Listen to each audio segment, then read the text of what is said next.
여러분 안녕하십니까? 다들 별거 없으신지요? 코로나19 전염병이 심각 단계로 격상됨에 따라 한국연합회와 서중훈합회에서 2월 25일부터 3월 7일까지 한시적으로나마 화요 기도회와 금요일 저녁 예배를 가정 예배로 진행해 주기를 공고하였습니다. 이에 따라 부객교회에서도 평소 교회에서 진행해 오던 저녁 예배를 가정에서 예배하시도록 지도하고 여러분을 위해서 말씀의 영상을 제공하도록 하겠습니다. 시기적으로 우리에게 재난이 닥치고 어려움이 가중될 때 우리의 믿음을 굳건하게 더욱 지키는 것은 절실한 일입니다. 오늘 이 방송을 통해 우리가 교회에 비록 가지 않지만 있는 곳에서 여러분의 기도의 재단을 쌓아주시기를 바랍니다.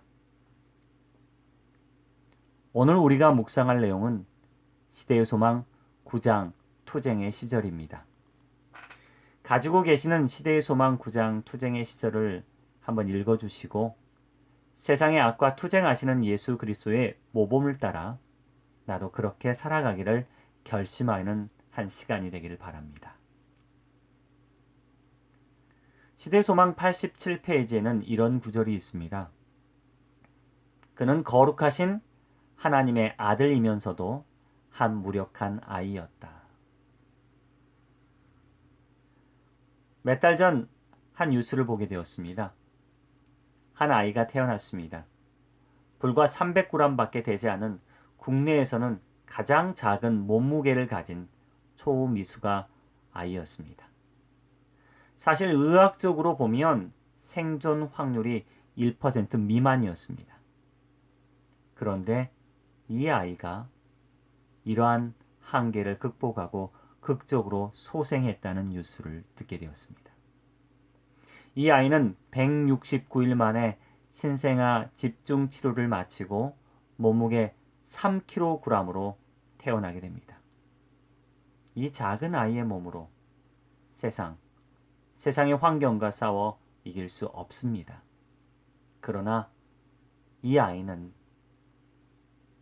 세상에 태어난 이 아이는 세상의 낯선 환경 속에서 힘겨운 투쟁의 시간을 보낸 끝에 무너지지 않고 승리에 살아나왔습니다.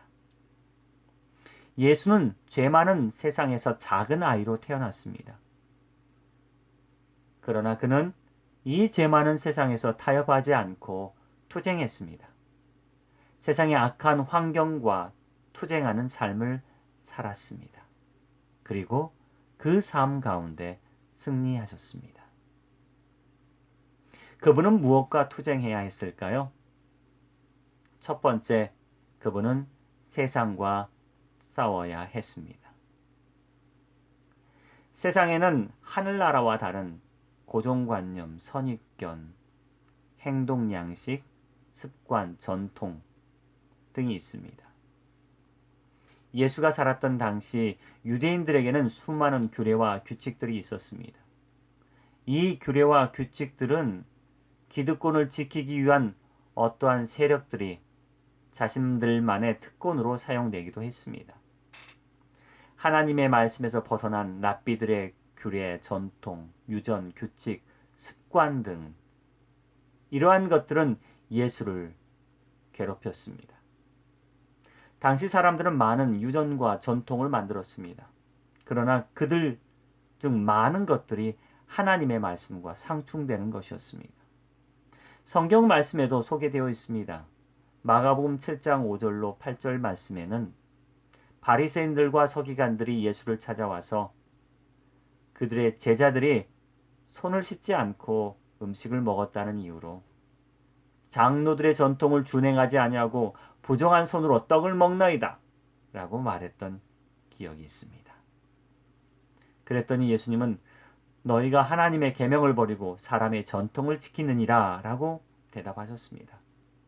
마태복음 15장 6절에도 그 부모를 공경할 것이 없다 하여 너희 전통으로 하나님의 말씀을 폐하는도다 라는 구절이 있습니다. 이토록 유대인들은 자신들이 만든 전통과 규칙으로 사람들을 괴롭혔습니다. 일반적으로 유대교에는 사람이 지켜야 할 613가지의 계명이 있다고 말합니다. 그런데 이 613가지의 계명을 잘 지키기 위해 또 그 가운데 규례를 두었다는 겁니다. 예를 들면 안식일을 기억하여 거룩히 지키라는 계명이 있습니다.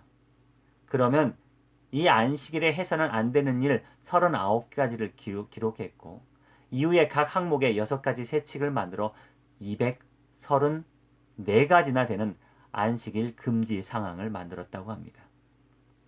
예를 들면 이런 겁니다. 안식일에 짐을 나누는 것이 금지되었습니다. 그러면 짐이란 무엇인가? 짐이란 마른 돼지의 무게와 맞먹는 음식, 한 잔 이상의 술, 제비 한 마리에게 필요한 정도 이상의 우유, 상처에 바르는 데 필요한 정도 이상의 꿀, 예식에 필요한 정도 이상의 기름, 연고를 개는 데 필요한 정도 이상의 물, 광고를 쓰는 데 필요한 정도 이상의 종이, 알파벳 2자 이상을 쓸 수 있는 잉크 등등등.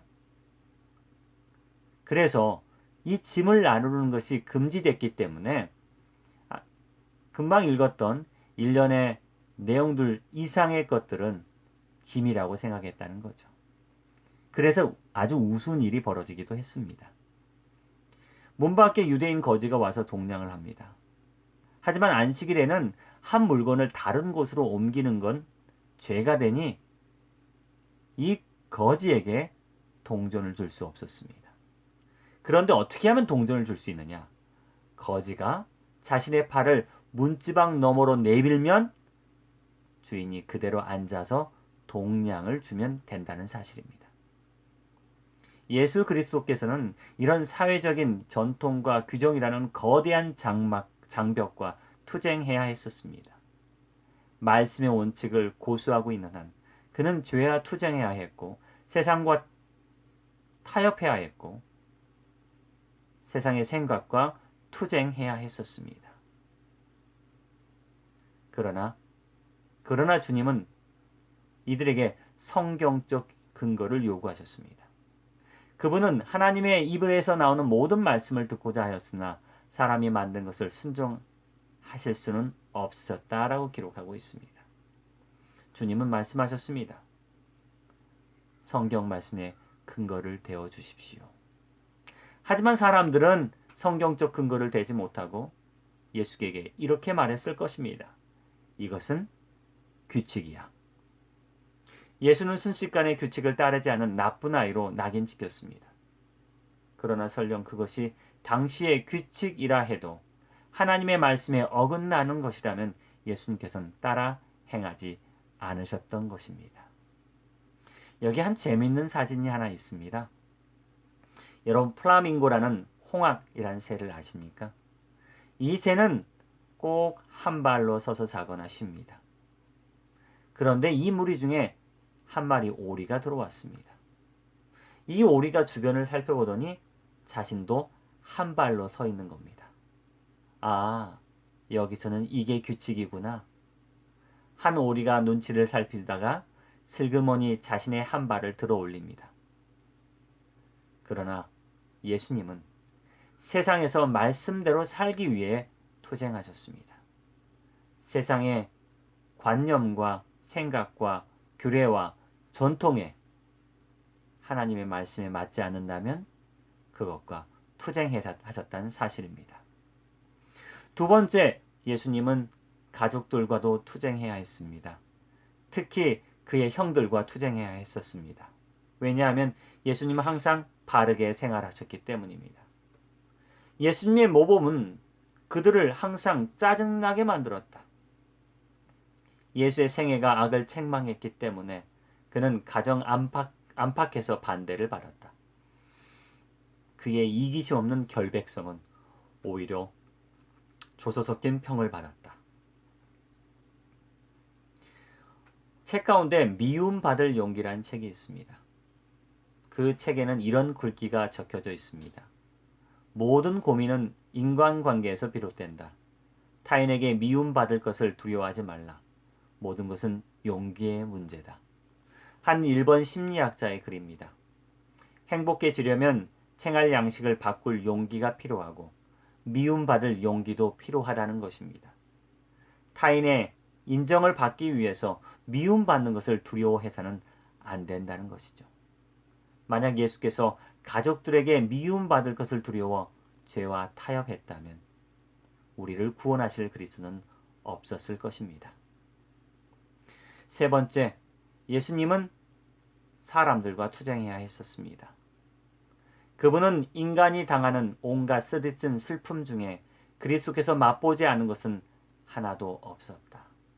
사람들은 그분을 조롱했습니다. 멸시를 당했습니다. 그들의 조롱하는 표정과 악의에 찬 속삭임을 당하지 않으면 안 되었습니다. 그러나 그분은 자신의 생각을 굽히지 않으셨습니다. 세상에게 미움받을 것을 두려워하지 않으셨습니다. 그렇다면 그분께서는 어떻게 투쟁하셨을까요? 영감의 기록에는 예수의 투쟁의 방법에 대해서 이렇게 설명하고 있습니다. 기록하였을 때. 예수께서 자신의 권리를 위해 싸우지 않으셨다. 그는 난폭한 대우를 받을 때도 보복하지 않으시고 모욕을 참을성 있게 견디셨다.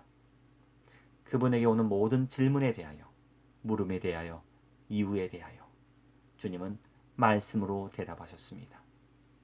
우리 역시 말씀의 대답을 준비해야 할 것입니다. 베드로전서 3장 15절에 너희 마음에 그리스도를 주로 삼아 거룩하게 하고 너희 속에 있는 소망에 관한 이유를 묻는 자에게는 대답할 것을 항상 준비하되 온유와 두려움으로 하고 하나님의 말씀이 우리 삶의 기준이 되어야 합니다. 그리고 말씀대로 살 때 비록 우리가 미움을 받을 수 있다 할지라도 미움받을 용기가 필요합니다.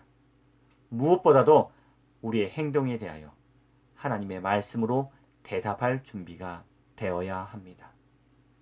여러분, 시기가 복잡하고 어려울 때 우리는 하나님의 말씀으로 대답할 준비가 되어 있어야 합니다. 여러분도 하나님의 말씀으로 대답하게 되기를 간절히 바랍니다. 여러분, 지금은 우리가 기도해야 할 때입니다. 우리는 기도 없이 쉴 수 없습니다. 살 수 없습니다. 교회가 문을 닫는다 해도 우리의 기도는 멈춰서는 안 됩니다. 다음의 기도 제목으로 기도해 주시길 바랍니다. 첫 번째, 코로나19 전염병 사태가 속히 잠잠해지기를 기도해 주시기 바랍니다. 두 번째요, 이 사태로 인하여 수고하는 국가 공무원들과 소방관, 의료진들을 위하여 기도해 주시기 바랍니다. 세 번째, 우리 성도들의 믿음이 이 일로 인하여 시험받지 않도록 굳센 믿음을 가질 수 있도록 기도해 주시기 바랍니다.